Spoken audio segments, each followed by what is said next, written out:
தளபதி விஜய் அவர்கள் மீது அடுக்கடுக்கான புகார்களை சொல்லி அவருடைய மனைவி சங்கீதா தாக்கல் செய்திருக்கும் விவாகரத்து வழக்கு தற்போது தமது சினிமா ரசிகர்களை கடும் அதிர்ச்சிக்கு உள்ளாக்கியிருக்கு. விஜய் அவர்கள் ஒரு நடிகையுடன் தொடர்புல இருந்தார் அப்படின்னு குற்றம் சாட்டியிருக்கும் சங்கீதா அதனை பற்றி கேட்ட பிறகுமே குற்ற உணர்ச்சி கொஞ்சமும் இல்லாமல் உறவை தொடர்ந்தார் அப்படின்னு சொல்லியிருக்காங்க.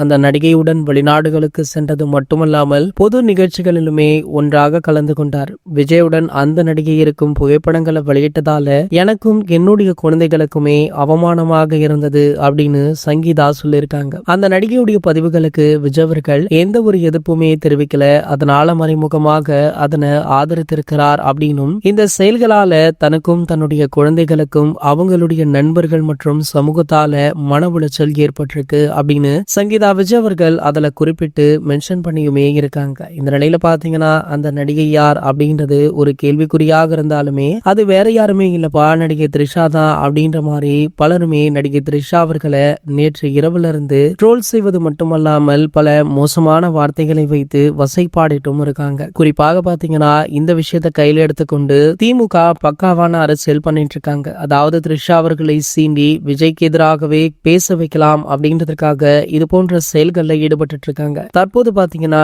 நடிகை த்ரிஷா அதற்கெல்லாம் பதிலடி கொடுக்கும் விதமாக பேசியிருப்பது சமூக வலைதளங்கள்ல அனைவருடைய கவனத்தையுமே ஈர்த்திருக்கு. இது போன்ற செய்திகளை பத்தி நீங்க உடனே தெரிஞ்சுக்க நம்மளுடைய சேனலை மறக்காம சப்ஸ்கிரைப் பண்ணிக்கோங்க.